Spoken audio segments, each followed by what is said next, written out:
Masih tentang ikan, salah satu potensi yang cukup besar di wilayah Kabupaten Cilacap, Jawa Tengah adalah ikan laut. Dan dari berbagai macam jenis ikan hasil tangkapan nelayan, salah satu olahan yang cukup menarik adalah keripik ikan layur. Nah, gimana kalau kita ajak pemirsa untuk melihat nih proses pembuatan keripik ikan layur? Langsung saja kita lihat.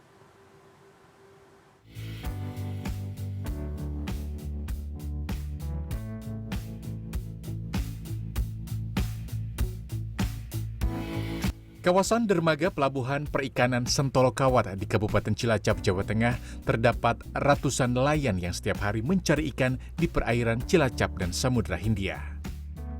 Salah satu jenis ikan yang setiap hari dihasilkan oleh nelayan adalah ikan layur. Oleh sebagian warga, ikan layur yang bentuknya tipis dan panjang ini dijadikan olahan keripik ikan layur.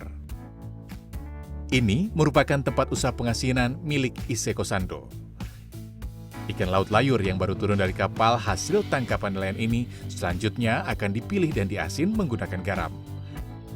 Setelah ikan dicampur dengan garam, ikan layur yang sudah dicampur dengan garam ini akan dibiarkan di dalam wadah selama 2 hari 2 malam. Selanjutnya, ikan yang sudah diasin kemudian dicuci bersih seperti ini. Ikan yang sudah dicuci bersih selanjutnya tinggal proses penjemuran. Proses penjemuran ini dilakukan dengan cara manual mengandalkan panas sinar matahari. Ikan layur yang berukuran besar, proses penjemurannya harus ditata satu persatu. Sementara untuk ikan layur yang kecil tinggal digelar di tempat penjemuran seperti ini. Setelah 2 hari dijemur, selanjutnya tinggal proses pendinginan dan penyortiran. Dari tempat produksi ikan asin, saya kemudian menuju ke rumah produksi yang membuat keripik ikan layur. Loh kok ikan layur kok kecil-kecil gini? Ya, dan digunting sih. Oh, dibikin kecil-kecil dari ikan layur yang besar. Keripiknya itu besar, digunting. Tapi kalau yang kecil bisa langsung seperti tadi. Untuk membuat proses pengolahan keripik ikan layur, saya langsung mendatangi rumah Rusmiati, pembuat olahan keripik ikan layur yang ada di wilayah Kecamatan Cilacap Selatan. Untuk mengurangi kadar keasinan, ikan asin layur harus direndam kembali beberapa saat. Tujuannya agar saat nanti diolah menjadi keripik ikan layur tidak terlalu asin. Untuk menjaga ketersediaan bahan baku, Rosmiati biasanya membeli cukup banyak dan disimpan di gudang untuk persediaan. Untuk proses mengolah bahan baku ikan layur sampai siap digoreng, diperlukan waktu 2 hari. Itu apabila kondisi panas matahari cerah. Jika musim hujan, memakan waktu lebih lama untuk mengeringkan. Setelah bahan ikan layur siap, tahap selanjutnya tinggal proses menggoreng. Adonan terdiri dari tepung tapioka dan tepung beras. Perbandingannya, tepung tapioka 3 bungkus, tepung berasnya 1 bungkus.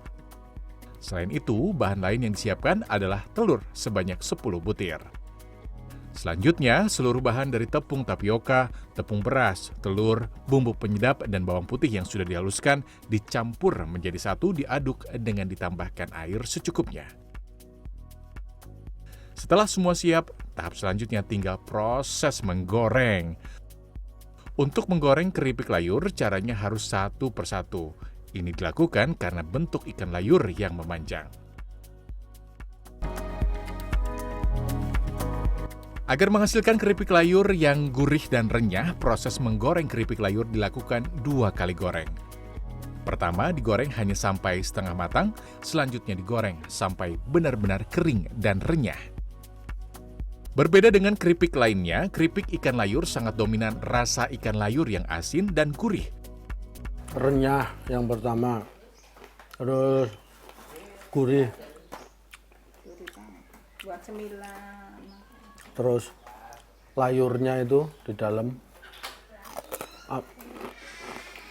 asin, tapi asinnya pas, enggak, karena sudah direndam lama ya Bu? Lama. Dari proses awal. Keripik ikan layur yang panjang-panjang ini dikemas dengan ukuran kurang lebih 130 gram. Harga ecerannya satunya 20.000, 22 lah. 22.000. 22.000. 22.000. Ini pokoknya tinggal dikirim ke toko-toko distribusi, udah nanti tinggal dinikmati.